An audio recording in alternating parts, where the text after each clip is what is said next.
On this episode of China Uncensored, America is up for sale.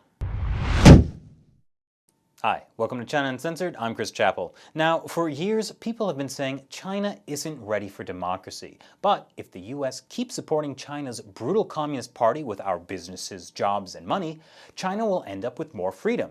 That makes total sense. But it turns out all we've really been doing is supporting China's brutal Communist Party, and they don't seem too fond of the idea of democracy.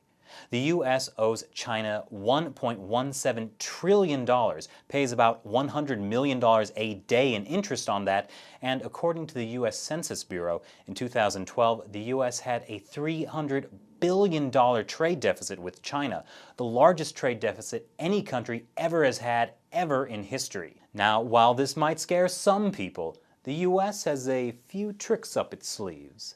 The US has allowed its economy to tank so hard that now the value of the dollar is plummeting. So who cares how many trillions of dollars of debt China owns? Looks like the US has pulled the wool over the old Communist Party's eyes. But even as the American economy suffers, there's still some who want to buy American. China. All across the country, the Chinese government or Chinese companies, which for the most part are owned or linked to the Chinese government, have been buying up bits and pieces of America.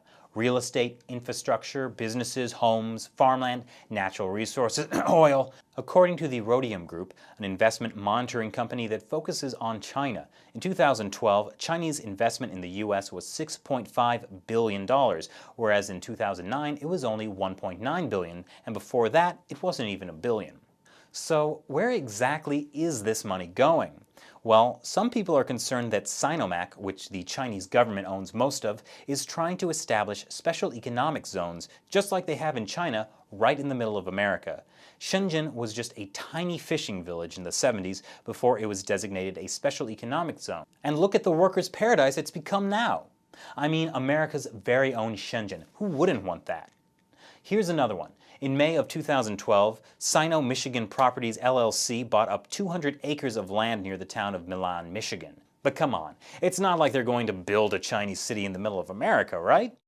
Actually, that's exactly what the plan was. They had plans to build an entire city complete with lakes and a cultural center catered to Chinese businessmen who want to start companies in the US just 40 minutes away from Detroit.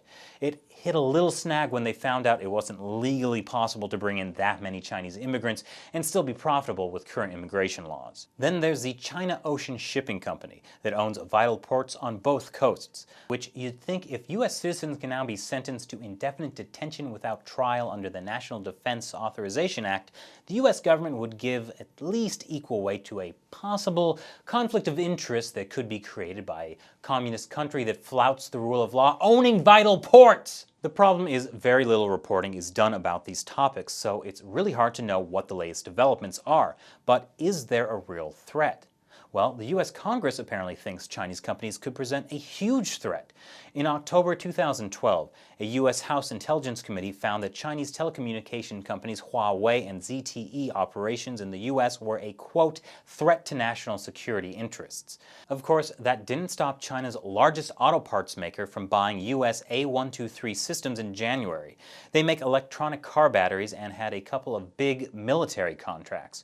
So, sure, that might transfer sensitive technology used by the US military, developed with US taxpayer money, into the hands of the Chinese government, but I mean, they're our allies, right? Since former US President Bill Clinton signed a trade deal with ex-Chinese leader Jiang Zemin, who, by the way, at the time was orchestrating a genocide against 100 million Falun Gong practitioners in China, the US has found itself with a $2.5 trillion trade deficit. Maybe that wasn't such a good idea. It's funny, in a way, because the US has pumped so much money into the Chinese Communist Party directly or through its subsidiaries, it's almost like the US is funding all this and all the horrible things the Chinese regime does to the Chinese people. But remember, China absolutely is not ready for democracy. Whew, this was a depressing episode. I think we should all take our minds off of it for a little while with a nice, relaxing trip to the movies. AMC Theaters, proud subsidiary of Dalian Wanda Group.